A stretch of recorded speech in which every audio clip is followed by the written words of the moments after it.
When a leader is fired from an organization, what are your initial thoughts? While this could be seen as a failure by the leader, what if, in some cases, it actually represents an organization that does not tolerate new ways of thinking?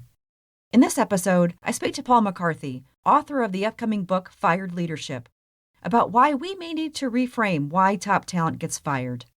It's a bloody hard task to think differently from the crowd, from the herd. And we don't like people who do that because it makes us uncomfortable.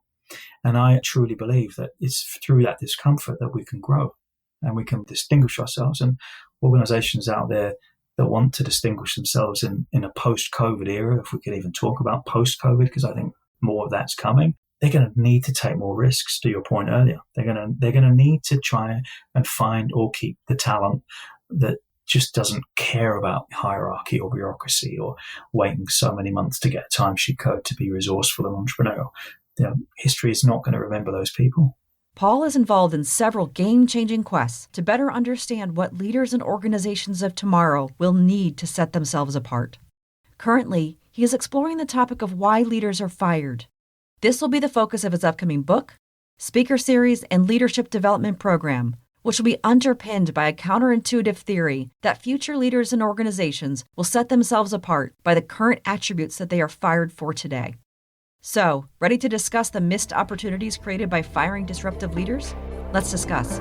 I'm Rebecca Scott, and this is Humans Now and Then.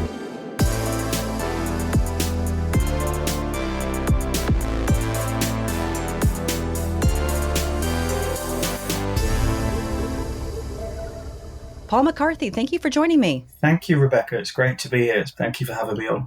I'm thrilled to have you on. I really appreciate the fact that we've had a couple very honest conversations so far, and I think it's refreshing. It's more of what we all need, is to be very honest about what we see, what we've experienced, not even just now in this point in time during the pandemic, but in the past. How the things that we've learned over time are really coming to fruition now, and how that helps us think about how we should start to shape a different type of future. And with you, it really centers around improving leadership. And so I'd love for you to talk a little bit about why you feel leadership is broken. It's taken you on this very interesting journey around challenging the status quo around leadership development. Yeah, it's fantastic to be able to have this type of dialogue. And I've been in the corporate world for about 25 years, and I've been in a range of leadership positions and helped develop teams and helped to work with clients in the management consulting context. And one thing that I find really in leadership is that honesty is such a depleting commodity.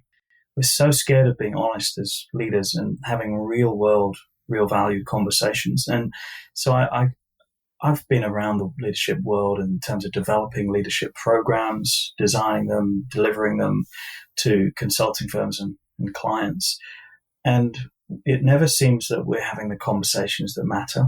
And we're just using the same old approach to developing leaders and send people on these different programs and they learn about this and that, and competency-driven approach. So they have to force fit themselves into learning a certain approach to being a leader. And what, for me, your question around leadership in organizations being broken is that we're not having that conversation. The fact that the programs that we're designing, developing, and delivering are actually not really developing our leaders. In fact, they're just tick box approaches. And yeah, of course, with the pandemic, we're seeing such a different way of leading, increased empathy, rapport amongst staff, and real conversations. However, my suspicion is those things may be short-lived, and it's like looking at the Band-Aid rather than the actual problem. You can find out more about an organization's leadership approach by being a fly on the wall around the water cooler and listen to the conversations that are happening. And I just find that leadership and leadership teams, a lot of them are self-serving,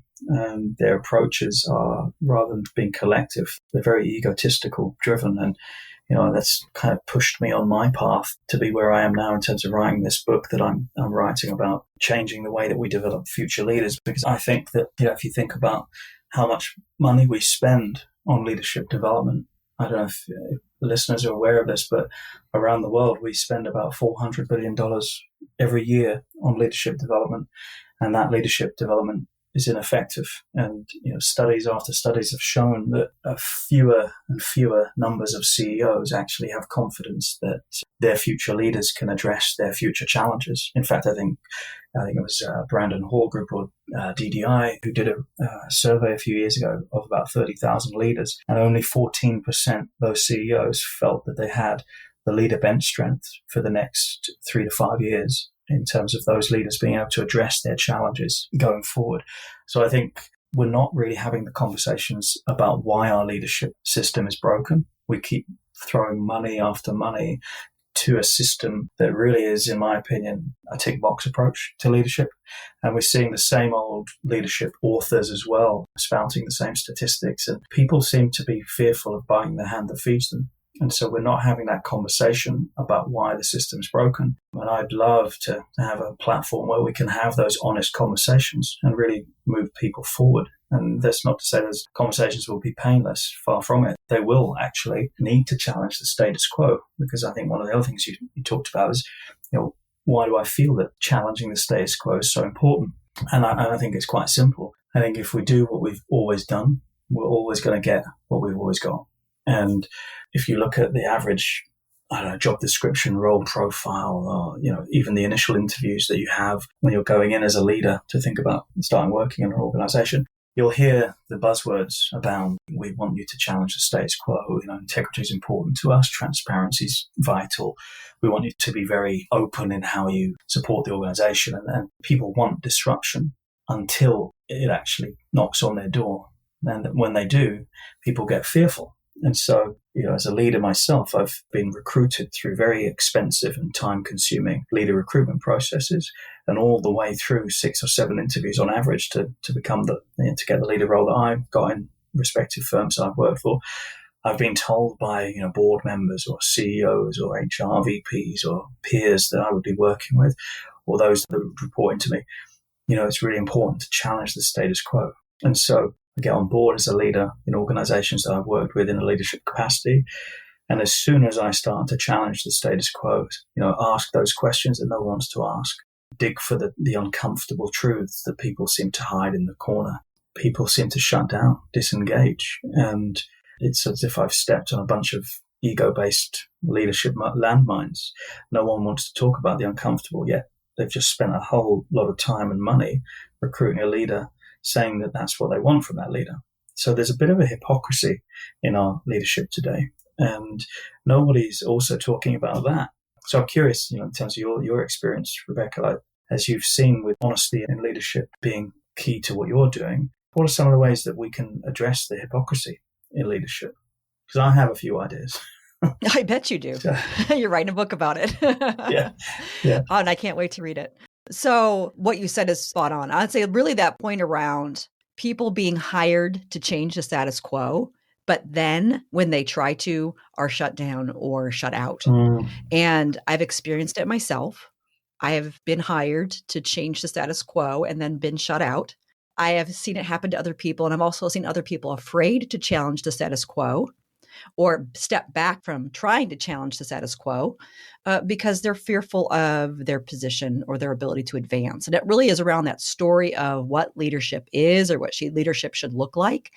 And then also around that, the ego piece, I think, is really valid. And I think a lot of folks feel it. I've talked to a lot of leaders that really are not ego-based, that want to challenge the status quo, that feel they can do better for their people, to help their people be more successful, recognize that they're struggling, but also feel beholden to unrealistic expectations from either their leadership or their organizations. And so a lot of these might be middle managers, especially. I think that I call it, they get a pressure sandwich. They get pressure from both sides. They want to do the right thing for the organization. They want to do the right thing for their people, but they don't always feel equipped to do so because the status quo, as you mentioned before, just isn't working.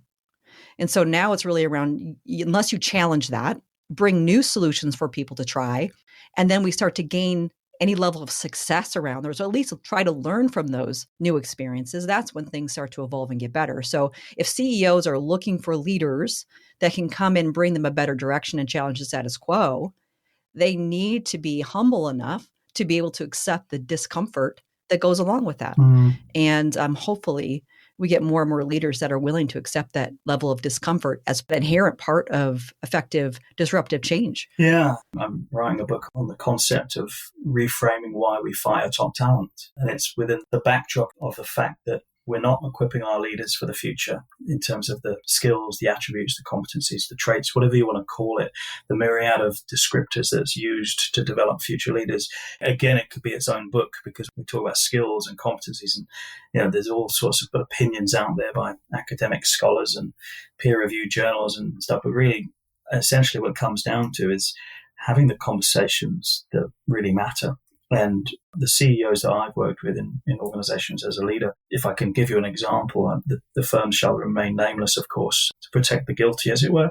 But, I was hired as a leader to grow a business. And so I went through 6 or 7 interviews, and every step of the way I was asked, what would your leadership style be like? And I'm actually quite humble as a leader myself.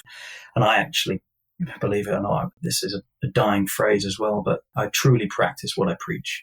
And so, every step of the interview process, I was asked this question, that question. And, part of my role was about business development. And I come into the organization. So again, timely and expensive recruitment process.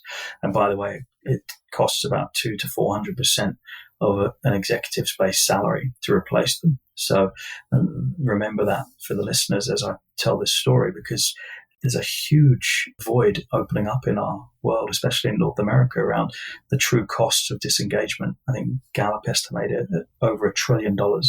And I'm writing about this in my book as well. Essentially, I was hired to grow a business. And one of the things I did first was to organize one-on-ones with some of the other leaders in the business. And this organization had a $50 million revenue target to achieve in one year.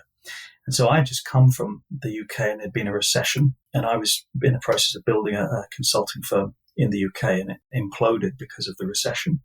And one of the reasons it imploded was because it didn't diversify its revenue base. So it only focused on getting business from one client sector. And so obviously I'd learned some lessons from that experience. Came over to Canada, was headhunted to join this organization. 6 or 7 interviews later, I'm on board, and I'm having conversations with the business development directors. And I ask, what is your strategy for achieving this 50 million revenue? And the answer I got, and I won't name the firm, but the answer was basically, we're, fill in the blank. This is our, we're X. We don't need a strategy. And then I dug deeper on that. So, for instance, you talk about humility and being a humble leader. That was anything but demonstrating humble leadership. It was actually very ego-based and narcissistic, but that's another conversation. What then proceeded to happen when I was offering some ideas and suggestions from the experiences I've had in the UK on how this organization could obtain its target, I was told, in fact, this is going in the book that I'm writing, which is, I have suits older than you. And, I was like, well, this tells me a lot about the leadership approach for this organization. And subsequently, 2.5 years later, I left that organization. And, the cost to replace me would have been between 200 and 400% of my base salary. Now, this kind of thing is happening all over the world in all organizations of every type, volume and sector specialization. So if you actually calculate the costs of, essentially in this case, I was fired as a leader. So a very expensive process to recruit me, paid quite a lot of money. And then I was fired for actually demonstrating the attributes that I was asked to demonstrate in the interview process. So challenging the status quo can sometimes be uncomfortable. In fact, I think Amanda Lang has written a book called The Beauty of Discomfort, in which she talks about, true progress and innovation can only come from actually moving through that discomfort. And so what we have, Rebecca, is this kind of myriad of different opinions and thoughts and ways of leading. And really, at its heart, we're not recruiting the types of leaders that we need in order to move our organizations forward and truly become a differentiator in the market in our chosen fields as we go forward in the future. And so my book is really writing about the fact that we're firing the very talent that we need for the future of leadership to flourish. And the traits that leaders are being fired for today, which, by the way, they're being recruited for, but the traits that I'm talking about are not specifically mentioned in the recruitment process, but they're kind of characteristics of leaders that I've developed a methodology and a framework around. We're getting leaders on board, and then we're actually firing them when they demonstrate these types of traits. And my counterintuitive approach to the future of leadership, which is a departure from the typical and well-established names out there that, as I said, just rehash the same approach, is that we need to hire the talent that we want to fire. And so if this podcast reaches any one individual, it doesn't matter to me at scale. If it's one individual that takes something from this, it's to reframe the way that we look at the talent that we want to fire. Because actually the traits that we want to fire those leaders for are the traits that we need in our future leaders. And especially as we're coming into an era of self-managed organizations, and we're dropping the traditional draconian hierarchical matrix-driven approach to organizational structures. We are going to need a new way of leading. We are going to need a new way of leading in a structureless organization. And so I think, the cost to our economy, quite frankly, as I said earlier, it's over $1 trillion of disengagement that occurs when we don't develop the leaders with the certain traits that I'm writing about. The contributions they could make to the organization are phenomenal. We're basically firing our saviors, essentially. Wow. And that's a costly mistake. Very costly. Right. But if you really are looking to find those leaders that can bring you into the future, which will require an ability to adjust course as needed, will require an ability to take some level of risk in any organization. Even, I think there's some organizations, of course, that are more risk averse than others. But taking risks, I feel, is a very important part of the future of leadership, because things change very quickly if you're not willing to take risks and try something new. Because like we're talking about, and if any listeners want to think, Paul and I have ideas around the future of leadership. Some of them are tested. Some of them are not as tested as we'd like them to be. But that requires some people willing to take a chance of disrupting the status quo and trying something new. So how important you talked about different traits for the future of leadership, or the important traits for leaders for organizations today. How important do you feel the ability to take appropriate risks is in the leadership of the future? Yeah, great question. I think we need to throw out the playbook, quite honestly, Rebecca. I think we've been safe with our baby lanes and the 10-pin bowling analogy.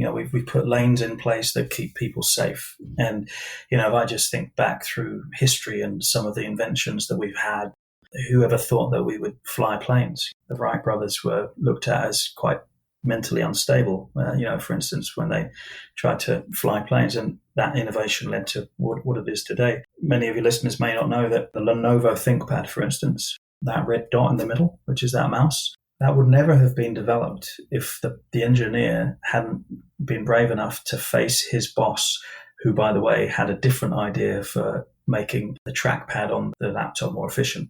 That individual persevered and faced being fired, basically, to talk about his idea. And after a little bit of ego-based jostling and discussion between the two individuals, the Lenovo ThinkPad actually developed a version where that red trackpad is now a common feature of that brand. And after they did that, sales of that particular ThinkPad quadrupled within the first 3 or 4 months, and it's remained one of their best sellers ever since.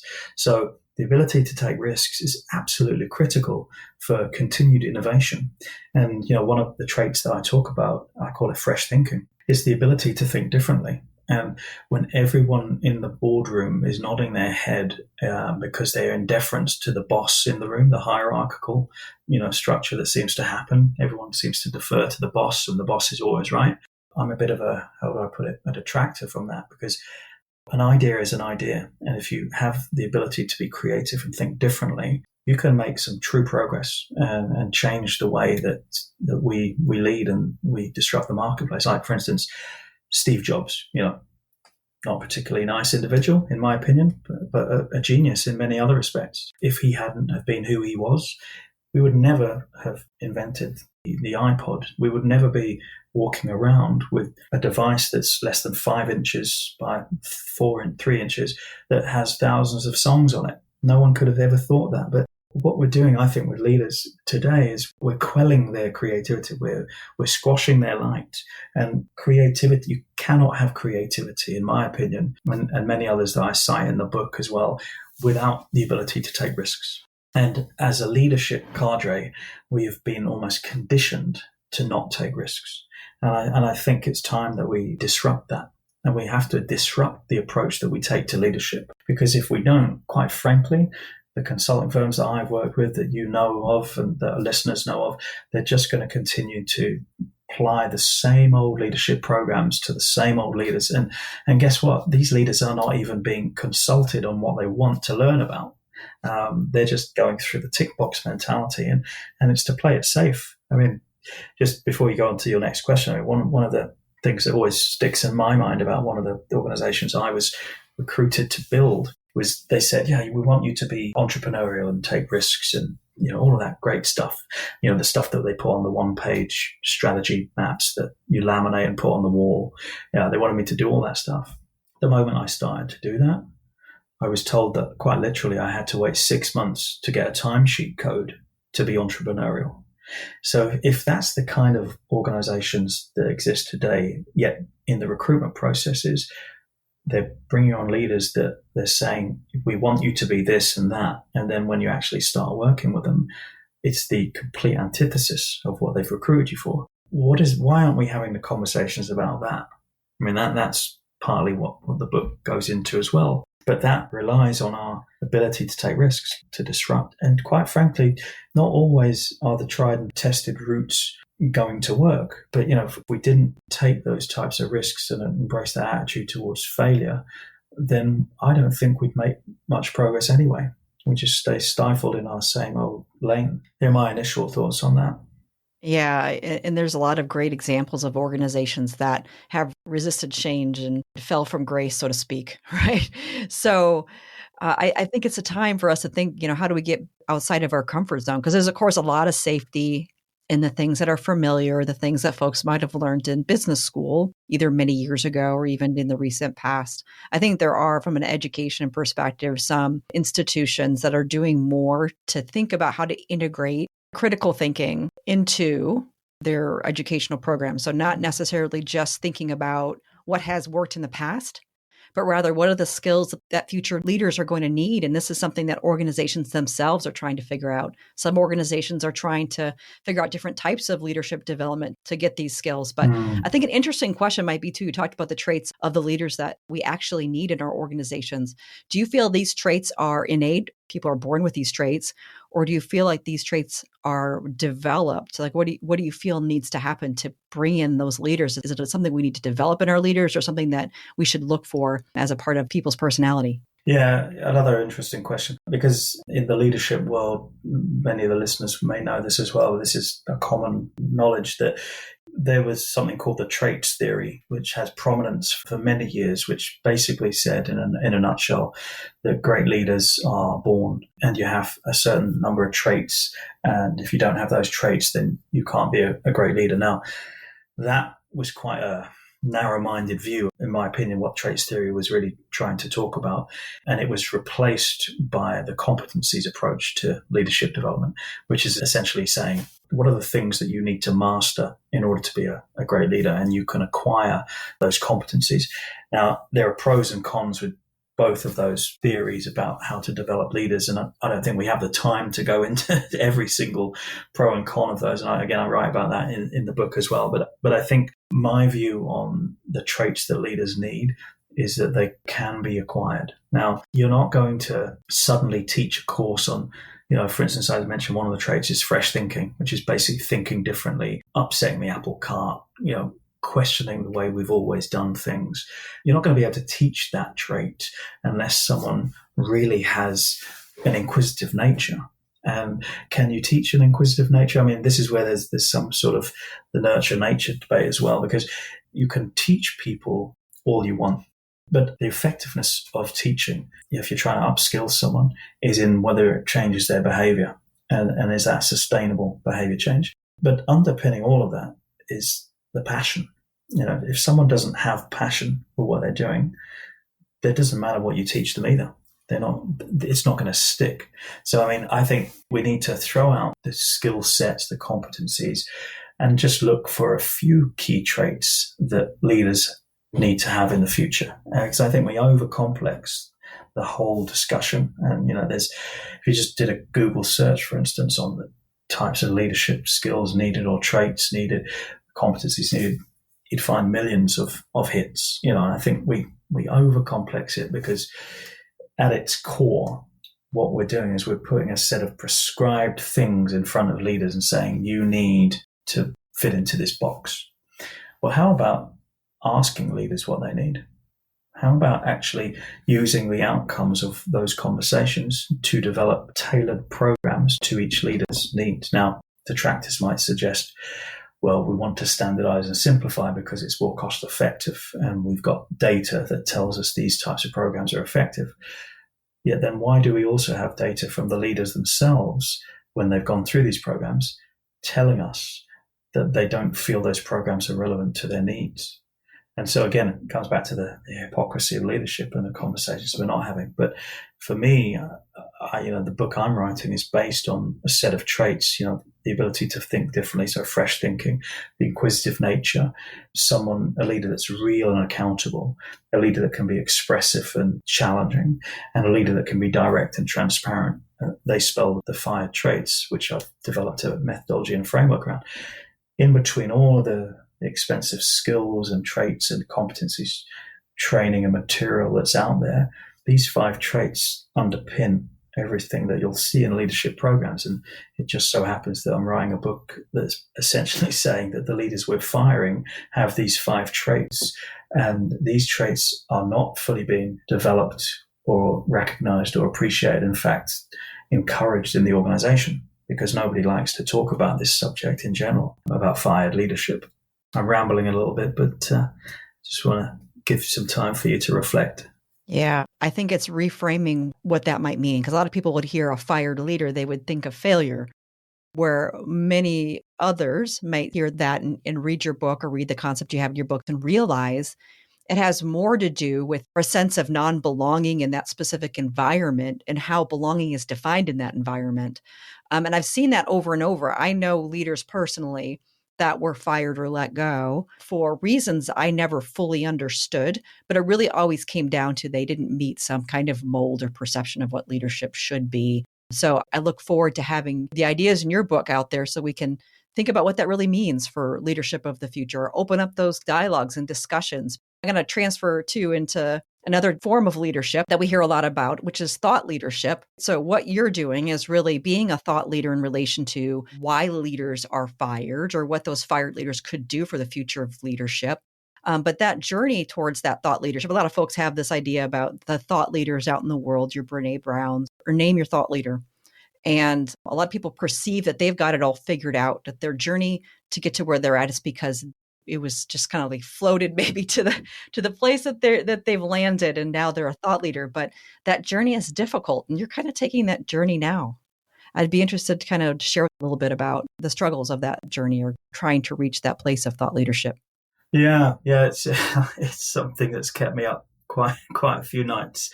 And by the way, for the listeners and for anyone that's interested in talking about this subject, I'm more than happy to make myself available to talk through the actual reality of what it's like to go through this process, writing a book, developing a brand, taking this out to the world. It's a counterintuitive approach to leadership development that I'm writing about. It's going to be divisive, and it's challenging, it's painful, and yet there's a burning quest and desire that I have to continue this journey. My mindset shifted from quite literally writing a book in a basement to considering writing a book and developing a brand and positioning myself as a global influencer on this topic, because no one's writing about this topic. So I have quite literally pivoted in the last couple of years to position myself from writing this in a basement to actually there's something here that I want to bring to the world and I want to write about it. We need to look at this topic, rather than a taboo subject, keeping it under the stairs. We need to bring it out into the open and talk about it, have those uncomfortable conversations. And I want to be the thin edge or the tip of the spear that's bringing this out into the world, because I'd like to change the narrative and I'd like to enhance our ability to have conversations that matter around this topic. So having said all that, as a positioner, my journey to become this thought leader has had its struggles. I was never never really knowledgeable about the whole publishing industry, the writing industry, the whole world of what's involved in writing a book. And if I can briefly just outline what's happened on my path, I think it might help others as well that I'll gladly have offline conversations with. I started writing the book myself, and at that point I was just focusing on writing a book. And then I hired a ghostwriter, but in the context of being a coach. And so I realized from that relationship that I had, all these people that I'm about to talk about were well-intentioned and great people. But the first writer I hired as a coach made me feel quite insecure about my writing ability. Now, again, full disclosure, there's a lot about all of this journey that I've learned about myself. So it's not easy looking at yourself in the mirror and questioning yourself and your capability and whether you're up to the task. And so the writer that I had initially had made me believe that my writing style was too academic, too analytical, and therefore he could actually take the book forward. So I worked with this person in the context of them writing the book. And as I worked with them, again, great individual, really, really nice guy, I realized the manuscript was deviating from my vision, and it was moving more into what I call the realm of an expose book. So write about all the companies that have fired Paul McCarthy as a leader. And essentially this book isn't about that. It's about thought leadership, about a different way to develop leaders. So I didn't want to sit on Oprah's couch. That's not the purpose of the book, to talk about all these big name companies and clients that I work with. So I had to get rid of, ironically, I had to fire the initial writer that I was working with, because he was taking it away from the actual quest of the journey itself and why I'm here. Again, that was a very painful experience for me, one that led to self-reflection. And I then went back out to find a new writer. And he had some challenges as well, personal challenges. Great guy, fantastic writer, and gets the vision and really is behind me. However, we're all human, right? And so we all have some challenges. He had some challenges that it's not my story to go into, so I won't on this podcast. But he had to take some time off, and so just at the same time, I was starting to dabble in the world of the publisher. So for your listeners, they're probably aware that 3 types of publishers out there: the traditional publishers like Simon Schuster's, etc. Then the self-publishing route, which is basically typically, you do it yourself. You're in a basement on not a very good printer. And I'm generalizing, of course, but you get what you pay for on self-publishing. And then there's somewhere in the middle, it's called partner publishing, hybrid publishing. And so I landed somewhere in the middle, and I found a publisher that I worked with for a while. I found through that experience that they, again, also misinterpreted what I was doing. And, at this point, I'm thinking to myself, is it just me? Does everybody not understand what I'm doing, or am I not articulating it properly? Because, again, I was getting some website designed by them and other stuff I was doing. They were glorifying it, and it was almost like, here's who's hired Paul, and here's who's fired Paul, and here's the book on it all. And I felt this internal pulling to say, this isn't what the book's about. I need to get the right team in place to really understand my vision.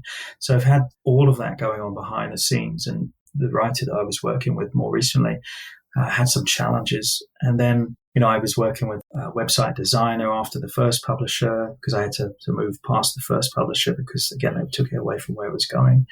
I worked with a researcher who kind of dropped the ball a few times and thought that, research was cut and paste, basically. So, and again, all these experiences have taught me so much about myself. And that's what I'd say to the listener as well. It's like, be open to what comes through this, because your listeners might be thinking, well, this guy's just too difficult to work with. And believe me, it was something I asked myself as well. But I was always being pulled along to something bigger than me. And as I'm just the mouthpiece of whatever this becomes. And so then COVID hit, and my writer that I was working with was unable to continue for a while. And I was faced with a decision. And I decided to write the book myself. And I went off to the side of a mountain, grew a long beard, long hair, and I wrote 125,000 words of my manuscript. And so that whole journey to get there had taken about 2 years. And, it's not for the faint of heart, and that I say that with all humility, because writing a book is such an arduous, time-consuming process that will bring out every single insecurity you have. It will make you, unless you're one of those very wealthy individuals that can afford to do this off the side of your desk, it will make you bankrupt. I would suggest to anyone listening to this, don't go into this venture thinking that writing a book's going to make you money. Do it for the right reasons. Have a passion that guides you. Like my passion for this book and the brand that I'm developing around it to take out to the world and speak. And I'm developing a leadership program based on the book. I'm going to be developing a series of webinars, workshops, consulting for C-suite and VPs of hiring managers and everything. That whole process, you've got to really believe in what you're doing and why you're doing it, and not expect any revenue to come from it. And I know that sounds very contradictory, because everyone I talk to, even publishers, they've said, we're all about trying to get this book sold into shops and everything like that. And I'm like, well, that's great for you, but all I'm really interested in is getting this out into the world to have a conversation about something that matters. And if one person changes the way that they look at the leaders that they want to fire because of my book and brand, to me, that's a success, Rebecca. But yeah, it's not been without its struggles. I've lost some friends from this. I've had to minimize some of my contact with some family members because of this, because people have not really understood why I'm doing it. And at the surface level, they say things like, well, everything's going fine. Why would you want to upset the apple cart? And that's precisely why I'm doing this, to upset the apple cart. Because if you listen to those conversations around the water cooler, if you listen to those conversations that happen when you're leaving the office for the night, or whatever it happens to be, or you're talking to your spouse at home, like the system that we're working in is broken, and nobody wants to buy the hand that feeds them. Nobody wants to talk about something that's going to aggravate or be divisive. And I do, and I make the joke that I'll become a LinkedIn pariah, or nobody would want to work with me. And that's fine, because my conscience will then be clear, because I'll be able to have talked about a subject that I'm deeply passionate about, and nobody else seems to want to talk about it.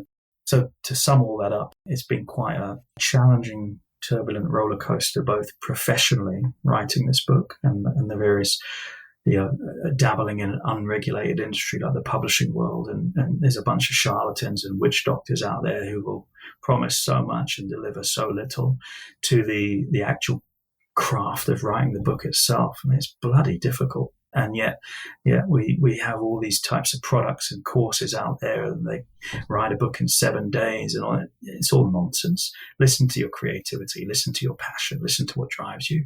And then you've got all the other side. You lose friends and family, and you lose financial security, and you wonder why you're doing it. And I said to you just before I joined this podcast, Rebecca, the hummingbird, if I can share that story quickly. Oh, please do. Yeah, I mean, I was deliberating because, as a writer, and again, I guess I would call myself a writer now, but it's much bigger than just writing for me. It's about changing the way people see this concept. So I was having one of my kind of morning reflections, and, I was thinking, should I just give this whole thing up? Because, I'm not a millionaire. I can't bankroll this project. It's costing money. It seems every time I breathe, it's costing me money in relation to this book. And I was thinking, no, but what else would I do? I go back to the regular consulting I do with leadership and helping align leadership, which ironically is part of this book as well. And then just at that point, I saw a hummingbird, and the spiritual significance of a hummingbird is, when you're going through transformation and transition, don't give up. And then just at that point, I got your reminder email that whether I was doing the podcast today or not. And so everything's happening for a reason. And, it's the same in the world of leadership. I mean, it's who knows what's going to happen next. But one thing we do know is that the disruption that we're facing, be it self-imposed or through macro level things that are happening right now and will happen, like we have no way of controlling that. And so we can either go against the tide or we can go with it. And we can try an uncharted territory, path, or we can rely on what we've always relied on. But the future needs a new way of doing things, a new way of seeing things. I've read a lot for this book, as you can imagine. I've done a lot of research, peer-reviewed research, and nothing exists on the subject anyway, but there's a lot of material on leadership as well. And I read a lot of material that says, why bother trying to change? Because the system, we can't change the system. And my conversation is, well, why not? What can we do that nudges this forward every single day slightly? That's what's underpinning the book, is to nudge this forward and really get this into the hands of people that may want to make a difference, however incrementally. That's my initial thinking on that. I've got many more thoughts on what it's like to wake up at 3 a.m. in a cold sweat and wonder if anyone will ever read the book and what does that mean? So thank you for allowing me to share. I'm so glad you did. I think that people need to hear this because I know people are experiencing it. I can say I have experienced it, even with the podcast pre-launch. I mean, I went into this with no podcasting experience, with not even really being a podcast listener, and took the time to research what it took to make it happen. And I made it happen. But that doesn't mean I didn't go through self-doubt along the way, both prior to my launch and after. Yeah. Even still now. And I think we all experience that struggle. Like, is my message important enough? Is what I'm doing valuable enough? Is there risk involved? Like, how much risk is this? Like, you talked about people seeing what you're doing and they don't see either don't see the value, or they feel like you're upsetting the apple cart too much. Like, to be honest, when you think about controversies in history, the earth goes around the sun instead of the opposite. That was a controversial subject hundreds of years ago. What if nobody suggested otherwise? Yeah. I mean, that's a big example, but it's important for people to disrupt the status quo. Well, it's true, and as I mentioned earlier, I didn't want to write this book, and one of the things I should have added there, I wanted to be that leader that fitted in.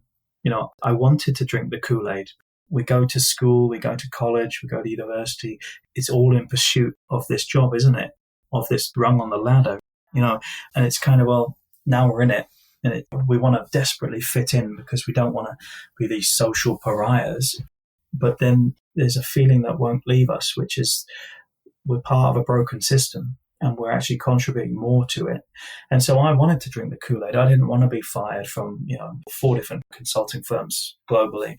So what happened to me when I was, clearly there was a bit of a wound-licking experience, and it was very cathartic for me. And I started to think, well, it must be me. There must be something wrong with me, mustn't there? Because conventional linear level thinking in the world would tell me that there was. It just didn't fit in because, it just didn't fit into the culture. But I kept then asking myself, Rebecca, I've done a lot of leadership development. I've developed a lot of C-suite. I've been the guy that's put those one-page laminate menus on the wall that everyone abides by. I thought, okay, so I see that. And then I see the books that the leaders read, all the great leadership gurus. And then I see the way they lead. And there's a complete incongruence between all of those those data points that I just mentioned. And I was wondering why. Why is that the case? And why is it that when people speak up against something that doesn't work, they automatically get sidelined? And so I started to get really curious, like the whistleblower. Nobody thanks the whistleblower during, but they always thank the whistleblower post because something changes. Legislation comes into effect, or something works a bit more efficiently, or a corrupt business goes out of business, all because of the whistleblower. And then we thank them, which is ironic for me. And so I kind of, I want to create that culture where we can listen to and embrace and encourage the fired leader to be exactly who they are on the tin. They're recruited for it, but when they demonstrate it, they're then turfed from the organization. They're thrown out. So my whole journey, I got curious about why I'd been fired, and I went and did all the research review and everything like that. And I came up with the fact that nobody talks about this subject, which is one that I decided that I needed to be the person to talk about it. And yeah, it's going to upset people. It'll be divisive. And there'll be some people out there listening or looking at the book and says, this guy's just got a big chip on his shoulder. Fine. Everybody can think what they want.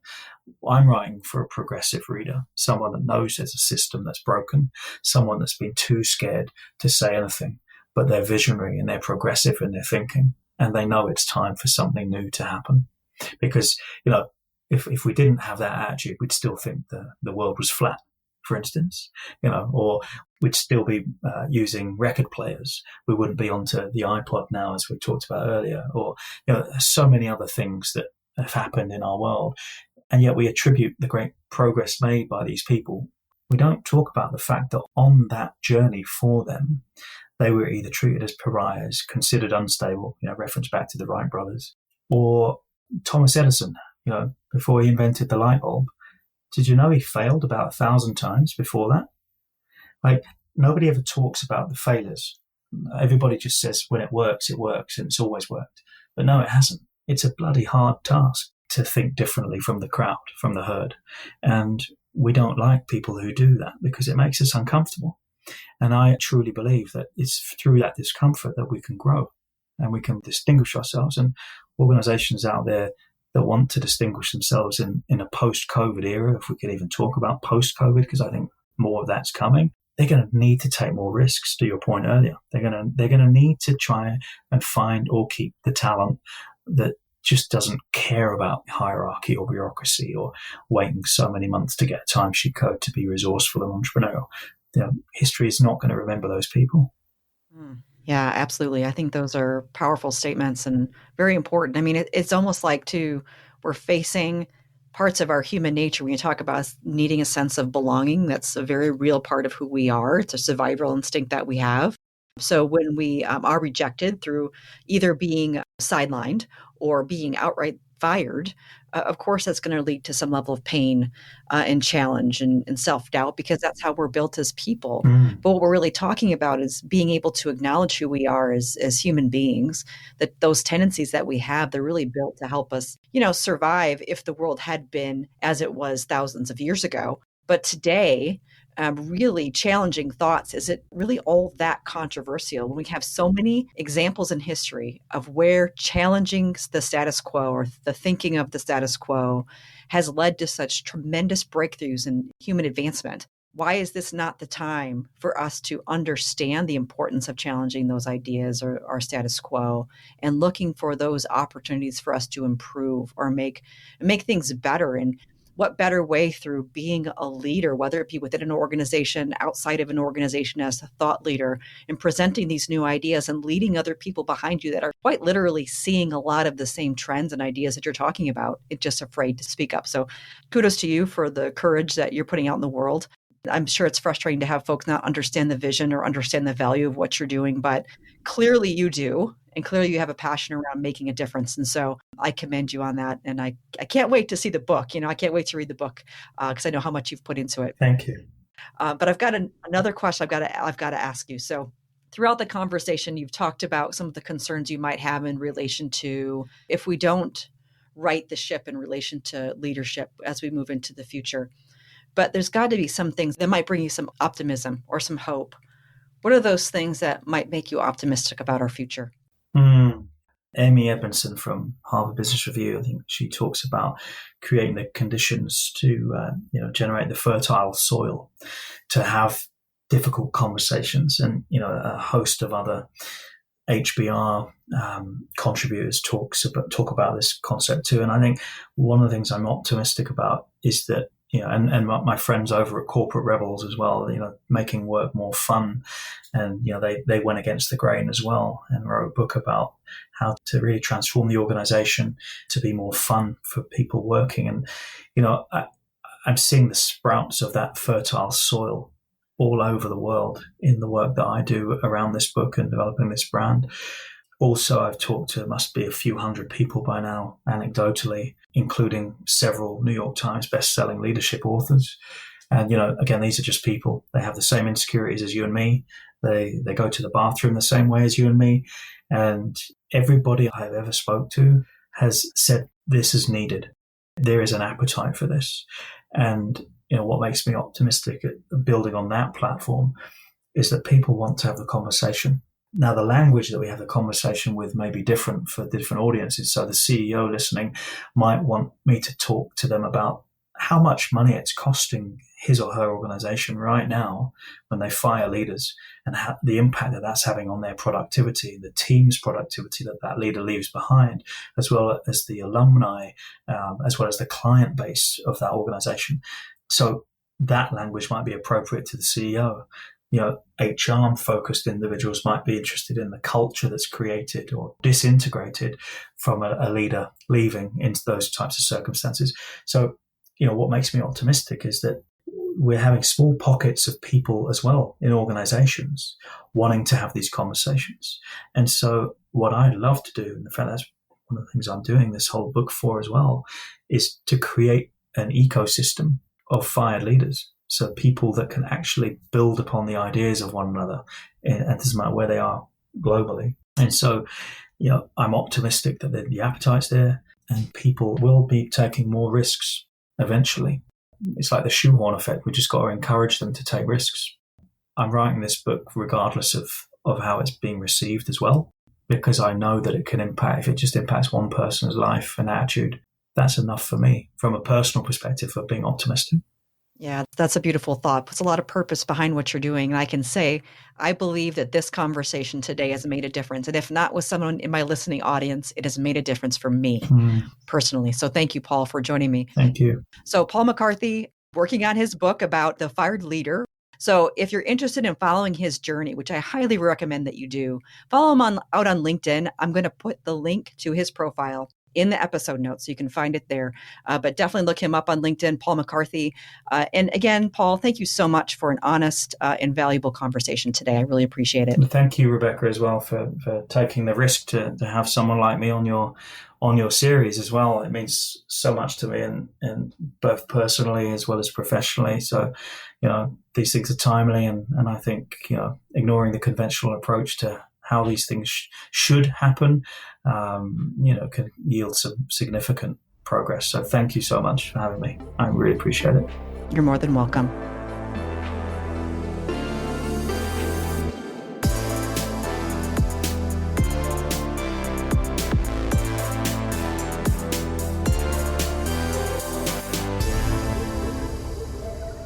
Paul is not only a defender of the fired leader, he is also a defender of innovation and a healthy work culture. As someone who has extensive leadership experience across multiple organizations, he understands the unique demands of leading an organization, as well as the courage it takes to challenge the status quo in order to shape a better future. I do feel the need to clarify one thing. When Paul discusses fired leaders, he isn't referring to those leaders that are fired for justifiable reasons. In fact, I'm confident he's more concerned about the leaders who aren't fired but demonstrate the same type of poor behavior. But that aside, he is referring to those leaders that have been pushed out for challenging the status quo, even when they've been hired for that exact reason. These organizations may justify firing these leaders by pointing to reasons like poor culture fit, or might say they aren't a team player, or for some flavor of they are too disagreeable. There are other justifications that may fall in the same category. But at the end of the day, these could simply fall back on a common theme. They made us feel uncomfortable, and they don't fit in. I'm going to say something here that may seem odd at first. In many ways, all of this is standard human behavior. It's somewhat normal for us to initially reject the unfamiliar because in our minds, it feels wrong or threatening in some way. This is how our brains work. In an attempt to keep us safe, our initial reaction is to push away the unfamiliar and those things, or people, that don't seem to fit into our in-group. While this may be a natural reaction, it does not need to stand. In fact, it's detrimental to organizations when it does stand. Organizations of today can't settle into the comfort of the status quo without taking some level of risk and staying competitive and changing with the times. Over and over, we've seen examples of organizations that snuggle into the status quo with a blanket, a good book, and a hot chocolate because it seems comfortable to them. But that comfort can only last for so long before something disrupts your market and you find yourself scrambling to reclaim your position, your customers, and your ability to shape the future. At that time, who will you turn to?